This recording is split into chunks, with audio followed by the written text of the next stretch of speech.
Life partner choice করার সময় একজন ছেলে হিসেবে মেয়ের সাথে আরেকজন মেয়ে হিসেবে ছেলের মাঝে কী কী গুণ খোঁজা উচিত, এক্ষেত্রে প্রায়োরিটি কী হওয়া প্রয়োজন? আমার কোনো শখ, ধরুন আমি রিসার্চ পছন্দ করি কিন্তু লাইফ পার্টনারের এই বিষয়ে অত আগ্রহ নেই, এসব কি পার্টনার চয়েসের ভিন্নতা আনতে পারে? এটা নির্ভর করে যে আপনি কতটা চয়েস করেন, আপনার কতটা শখ। রিসার্চ যদি এমন শখ হয় যে না, রিসার্চ ছাড়া আপনি চলতে পারবেন না, রিসার্চ আমি করবই আর কি, তাহলে আপনার অবশ্যই লাইফ পার্টনারের কাছে যাওয়া উচিত না আর কি। আর যদি মনে হয় যে না, রিসার্চ করলে ভালো, না করলে আরও ভালো, লাইফ পার্টনারের সাথে অ্যাডজাস্টমেন্ট করাটাই হবে আমার লক্ষ্য, করতে পারেন আর কি।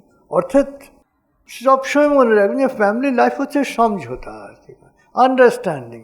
আপনাকেও কিছু ছাড় দিতে হবে, তাকেও কিছু ছাড় দিতে হবে।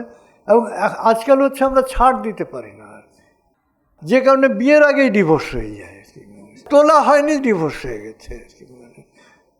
কেন ছাড় দিতে পারি না আর কি? এক, দুই হচ্ছে দায়িত্ব নিতে পারি না আর কি। আরে আপনাকে তো দায়িত্ব নিতে হবে।